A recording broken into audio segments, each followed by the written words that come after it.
They say it takes a village to raise a child. I'm Catherine Ryan, and here we draw on my conversations with experts on 9 to Noon to help you navigate family life.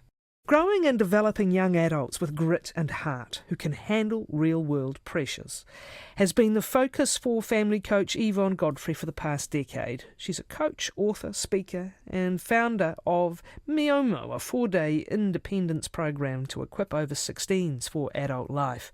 Yvonne's well known in the Auckland area for her talks to college audiences. She's now on a 13-stop campervan tour from Invercargill to Cambridge, along with her husband Simon, speaking to schools and public meetings. She says many young people lack confidence and independence, and parents need help on how to equip their kids to thrive on their own once they've left the nest. Yvonne's in the Christchurch studio. Good morning. Good morning, Catherine. It's a good old-fashioned way to get out and see the country. What a great way to combine lifestyle and your passion, hey? You're calling this the Stronger Families Tour. What's the chink in the armour that you're identifying? I am seeing a lot of families struggling. The strapline for the tour is helping families thrive, not just survive. And what I'm seeing is families struggling because mum and dad are worn out. Kids feel insecure. Home is not necessarily the happy place to come to when you come out from the, in from the cold of what's going on in the world. So I really want to just help them with what I've seen over the last 10 years and working with hundreds and hundreds of young people and families, is to say, what can we do to equip our families to do it better? Let's make family life happier and more workable. Well, is it the family dynamics themselves that are at the heart of this, or is it the changing pressures on young people? I think both, yeah, I think both. There's so much change going on, and of course the more change, the more insecurity, if you like, the more unpredictability, but I say that brings more opportunity too. However, a lot of parents will translate what's going on right now, the outside pressures, into a fearful stance in their parenting. They're translating that fear and insecurity into their children. Right. They're not meaning to, but they are. They're projecting, in other words. They're projecting. So, in what ways does this manifest? Does it go all the way back, perhaps when the kids were younger, to whether or not you get to cycle to school or walk to school? Is it more surrounding technology? How is it manifesting? Yes, and all of those things, as well as parents feeling that their job is to make their kids happy and to minimise their problems.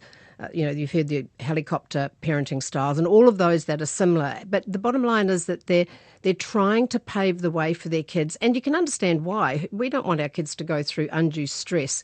But the reality is the world is requiring us to become much more resilient, much more in charge of our own emotions. So we've got to help our kids to manage what's going on in their world and not try to prevent them from dealing with it. Well, you talk about parents being focused on making their children happy. Presumably we don't want to overtly make them unhappy, but your point is that there are a lot of other priorities, and nice if the happiness happens, but actually you don't spend the day just doing things at every whim. That's right. You don't become... What are the proper, alongside not having an unhappy child, but alongside having a healthy, developing child, learning what they need to learn and building the characteristics they need, what are the priorities, particularly at that stage of life? Certainly, when we talk about we don't want to be responsible for making the kids happy, that's what I'm meaning. We want our children to be happy, but each person is responsible for the way they think, the way they deal with situations. So our responsibility as parents is to equip them, is to make sure, well, in the home, I'd say that the stakes are low and it's a safe place to land. So why don't we start there by helping our children to be part of the process of running the home? Whatever we contribute to, we feel a sense of ownership and therefore pride, which translates into confidence, which, by the way, when I'm asked what is the number one problem with youth today, I would say it is that lack of confidence, that lack of ability to be proactive and just strut their stuff. So that's what we've got to bring into family life. It's a practice field. From 13 to 18, it's like an apprenticeship for the adult world. And keep going with what that means in the house, participating in household responsibilities, I think you're alluding to there. Yeah. But is it also things like taking responsibility for organising your SWAT? I know we hear this often from school leaders. They've got parents turning up, not just once a year for a parent-teacher meeting, but turning up and basically trying to organise every step of the child's educational process. And you've got to learn that actually you're the one who needs to get in charge of that. And you've got the best technology in the world to help you do that. There's no need to create your brain as a filing cabinet to remember everything. You decide what you need to do. You put all your chores, all your commitments into your phone, not just the events. And then if they're to be repeated, repeat them, like changing the sheets on your bed. There's an idea every week or fortnight. Put it into your phone and then put an alert so that it goes off. It sounds, okay, I've got 30 minutes to get my tail into gear to do my chores or whatever it is to do, so that they learn that they don't need prompting from everywhere. Because in reality, at school, they're a very big fish in a small pond. Then they leave, then they potentially go to another town or another city for study. And this creates absolute chaos because it's a different way of living, completely different city, different people, different friends, different environment, different study. I mean, at school they're ticking the roll, and at university they don't care if you turn up. They've got your money. So you have to completely get your head around the fact that home and being outside of the home are two completely different environments. So we do our kids no favour if we don't teach them. I don't think as parents we're teaching enough. This is how you actually do it. And then expecting them to do it. And then stop the nagging. Just get on with it. Just expect people to step up and measure up and grow up. And I think by overly protecting them constantly and the nagging and the reminding, all we're doing is saying, I still believe you're a child. And I just think we want to change that relationship from parent-child to parent to young adult as fast as we can. How do you face that out, though? Because there's got to be an element of nagging, or there can be consequences to that as well. I mean, let's not call it nagging. Let's call it persistence as part of the persistent teaching. Reminding. Persistent reminder. How and when do you phase that out and say, right, on this occasion, I'm just going to let you fall flat on your face, even though there is a consequence? But how do you do that? Because you also don't want... You're also there to provide those boundaries and to reinforce that you have got to learn to do these things. Yeah, and definitely. So but that's why we've got to... There's a level of persistence that then has to reduce. And how? Yes. Well, that's why we have to teach properly. But secondly, we have to be able to understand the capacity of each child. Even though we'll have principles, and I teach principles. When I spoke last night in Christchurch, it was to mostly parents of teens, but right across the board. And I've been speaking to parents of 2-year-olds saying, let's learn the principle. Then let's develop a strategy for each child that works the principle, because each child is different. So it's not a cookie-cutter method. You do have to be a little bit mindful of the fact that this child takes longer to learn, this child takes longer to grasp concepts, this child takes longer to step out and be independent. But having said that, you have to have a very clear idea that you as the influencer, we don't need more rules, by the way, we need more influence from parents, so that your child has confidence in you that what you're asking them to do can be done. And then you've got to outlay it. So I'm going to remind you of this one more time, Thomas, and then after that, buddy, you're on your own. So if you forget your homework, if you forget your lunch, you'll go hungry today. Whatever it is, it doesn't matter. But at some stage, you do have to step off the precipice and say, well, whatever will be, will be. Now, we're not talking about dangerous situations. We're talking about just learning life. Obviously, in dangerous situations, you will step in. Nobody wants a fatality or a major injury. But you know what I mean? We've got to have the confidence as parents that our kids are much more capable than we think. I was running a home at 12. I didn't have a mum from the age of 10. And I was living independently, completely 100% financially supporting myself at 16. And that's why I have such great expectations of young people, because I've done it. I've lived it. And I expected my girls, who are now 38 and 34, to do it, and they did too. We'll come back to the practical and to the emotional, which I want to get to in a moment, because I think the latter is even a bigger issue possibly at the moment.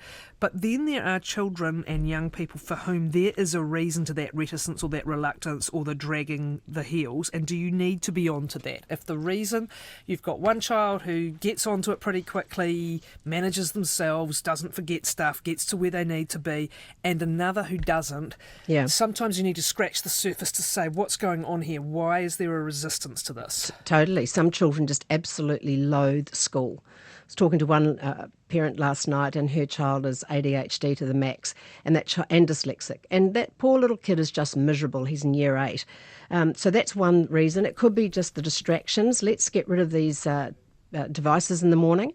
I had one 11-year-old who was gathering up all her friends from around the town, and they meet at her place at 8 a.m. in the morning, and then she takes the posse to school, which sounded fabulous, and she's a leader. But then her mother said, yes, but between 7 and 8 in the morning, she's receiving or sending no less than 20 texts to organise them all. They've got FOMO at 11. They want to know exactly what went on last night before they get to school, so they're up with the gossip. And so we came down to, okay, she's not getting ready for school in time. She's stressed out. Let's make sure she doesn't get her phone till she's walking out the door. I mean, that is a simple process of just saying, what is getting in your way, or what don't you know and need to learn, or what are you fearful of? And let's tackle that. And particularly if it is a child for whom school is not a place they want to be. This is where I'm saying, let's not call it nagging, let's call it influencing. You can't afford to cut the cord too soon, or they're not going to get to where they need to get. So you might have a different strategy, or you might be at them over some things and making them more independent in other things. Absolutely. It needs to be personalised. Absolutely. Can we talk about the emotional side of this as well, because there is such concern, and we are seeing it coming through in statistics. Again, you're hearing this from universities and from others, you're hearing it from school principals, a genuine problem with anxiety in so many of our high school, early university age kids. To what extent is this a likely result of that always on and always judged environment they've grown up with? And to what extent is it something parents need to confront in their own behaviour by encouraging that emotional resilience as well as the practical independence? Yes, well, it starts at home, of course, and we've got little children anxious from preschoolers, which is a real concern. But once again, I think we have to be very mindful of each child's capacity, and so that they take on what they can. They don't take on more than they can commit to, because part of feeling good about yourself is finishing the job, for example, getting it done, being able to manage what you commit to, what you say to, what you're involved in. And I'm constantly getting questions, how many activities should my children be doing after school? And I don't have a blanket answer for that. It goes to what can they manage, what can you afford, how much running around are you prepared to do? Because a lot of this anxiety, of course, flows between the parent and the child, to and fro. Because if the child's taking on too much, this usually means the parent is having to take on too much as well. So learning self-discipline, we finish what we start, and also self-control, which is holding back from what we shouldn't do. That is a real tension there between the two, but we need to learn both. Obviously, I believe that technology is working against us when it comes to anxiety. I say to the kids, stop minding everybody else's business. They know everything about everybody. Catherine, you don't have to wear a patch to be in a gang. Do you know what I'm saying here? Yeah. I mean, honestly, they are forming groups online. They're forming groups where they're fighting against each other, meddling, solving each other's problems and so on. Now, this is just one facet. Anxiety and depression are mammoth. But we've got to look at each child and say, what could it be for you? Could it be, for example, a secret? When I work with young people and they're troubled, they're unhappy, I try to find a way to get to the secret. Tell me your secret. They don't have to say what it is, but I want to know if they've got one, something that they've done or that's been done to them, for example. And those poor little kids, and I say little kids even up into the late teens, are carrying these things and they don't know how to be free of them. How do we help them with emotions that feelings, particularly at this age, are strong, really strong? Yes, they are. That many of them may feel negative for the first time because they're experiencing kinds of rejection or, the hormones are going nuts. How do we help them, again, without taking over, understand what feelings are and how you learn to work with them, work through them? You've definitely got to acknowledge and validate feelings. They are what they are. Just because you say they shouldn't have them doesn't mean to say they don't. They absolutely do have them. And in dealing a lot with anger, I'm getting a lot of parents telling me that their boys particularly, they're so angry. And some girls are really, really angry. And understanding that anger is a secondary emotion, for example. Prior to anger, we're usually feeling frustration or fear. That fear comes from rejection you mentioned, fear that I won't have friends, the frustration that I can't accept futility, which is what frustration is. And when we can't see something working out, we can become so frustrated that it just explodes in anger because we're all running. Stress is a big one for these kids. Absolutely. The stress is piling up in their lives. Yeah. And as you've just touched on it, it's the primary experience, and then it it presents as outbursts, Yes, right? yes, it does. So again, how are you helping navigate them, understand that this stuff is normal, not always pleasant, but normal, No. and we have to learn to wait it out sometimes, or to do things to help ourselves feel better. Wait it out, and often to reflect on what that feeling means, because, for example, if you're got an outburst of anger, it's pointless saying to a boy, well, why did you do that? Or a girl, why did you do that? Why did you do that angry deed? I don't know why they did it, but if you ask them, what were you feeling at the time, love? What were you feeling just before that? They can often say, I was feeling really frustrated, or I was feeling left out, or I was feeling this, or I was feeling that. And usually that's a pattern. The way we think is a pattern. We think the same way pretty much all the time. So we have spirals too. And so if you can help a child to say, when you started to get that self-talk going on, see, all of this is preceded by self-talk. We're talking to ourselves. What were you saying to yourself? And they recognise it and say, next time you're feeling that, let's do this or that. Or the physical surge of that sudden anger as well, the red rag. The red rag, the physical surge, remember, comes after the self-talk. It's after what went on in your head to define if this was an appropriate place to have an outburst. We don't consciously think that. We subconsciously think it, but it doesn't take long to train yourself to go, when that happens, I tend to ABC. You see, at the heart of this, and I think you used the word confidence earlier, to me confidence comes with a sense of competence. Yes. There's the classic, at a very deep existential level, the whole challenge of this stage of life is, am I an all right person? Yeah. And you haven't been around long enough to navigate that No. And to have come through things and to say, yes, things happen, but am I an all right person? So you're trying to work out that fundamentally and existentially. And then there's just, am I a competent person? And you're trying to build, and this is what you were saying earlier, all those practical things you do that they succeed in and do okay for themselves is about building competence from whence comes the confidence. And That's right. Does this go back to your message that if you do everything, they're missing out on building those building blocks of, okay, I can do this, I've done it, and then maybe that means I can reach out and try and do that thing. Absolutely. And the thing they do is they compare themselves with other people too. And that's not a good thing to do, because you either become arrogant or you have this terrible sense of failure. But that's right. The competence is learned at home. And when you as a parent are validating your children for what they do well as just part of living. See, I think transferable skills are so much more important than particular industry acumen, which young people don't have much of anyway. So, for example, when they build their CVs, when they come on the MIOMO program, we get them a professional CV. And I'm interested in things like the volunteer work they've done. What have they done off their own bat that has created tremendous confidence because they can relate to people? This is the number one skill, of course, is to be able to relate to people. But we're looking for what makes them a whole person. If the employer is not looking for particular skills in a young person, they're looking for, can you fit into my team? And can you fit into my team at work is just an extension of, did you fit into the team at home? Were you able to be a team player in an environment that had shared working and living spaces? Well, it This is also the key. includes the fact that you'll learn things and you'll get some things wrong and you'll make mistakes, and you've got to learn to live with that as well. There's the other point here. I'm thinking back to Carol Dweck's work that forever sticks in my mind when we are trying to build this sense of confidence and competence and resilience.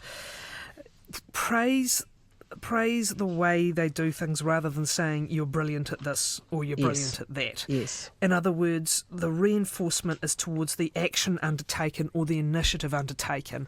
You don't personalise it. Yes. Because that's when, if they don't get the praise, they think, they think there's something wrong with me. And it's actually about praising the effort, as we said, the initiative or the attempt. Yes. Just finish with the MIOMO then. It's a 4-day program. It's pretty full on. What do you run through? We run through all the things that they're going to need to live. Independence, we assess their level of independence and explain what it's going to mean to go out into the adult world. How to live optimally with their parents, which means going from that parent-child relationship to to becoming a young adult and sharing, becoming a flatmate almost. Goal achievement, time, space and energy, money mastery, presentation skills both verbally and written, relationship building, conflict resolution, work ready, which includes a first-class CV and interview skills, and building their character, because my whole thing is around raising up a generation that is competitive with good character. And that's what happens on those 4 days. I'm it's left full thinking, on. though, like it all makes sense, but I'm just left thinking still about whether a fundamental point that we've got to get to grips with right now is just how much is loaded on to these kids, full stop. And, they just don't get the breathing space that generations pre the electronic stuff, but also, but I think you've got the it. high schools now saying maybe we just are completely over testing and over assessing. Yeah. Well, they are saying that. I mean, the whole education system is being looked at with a critical eye right now. But I was just with this family with 7 children, and the father said to me, "I don't reckon my kids are getting enough homework. I don't think they're learning enough at school. They're going on trips left, right and centre, and they're not actually doing enough." And he said, "My eldest son is bored, and he's got him learning the stock market and doing all sorts of things, which of course is wonderful for his financial literacy." So in some families it's chaotic, and in others it's not. And in some families I think the chaos is self-generated. And I know that sounds a bit hard, but really we've got to help our kids get better organised, spend less time wasted gaming and so on. How many kids have we got addicted to gaming? Now, how do you get addicted? Massive hours. Where do you find the hours to do that? So that's a whole nother argument, really, isn't it? All right, another time. Thanks very much, family coach Yvonne Godfrey.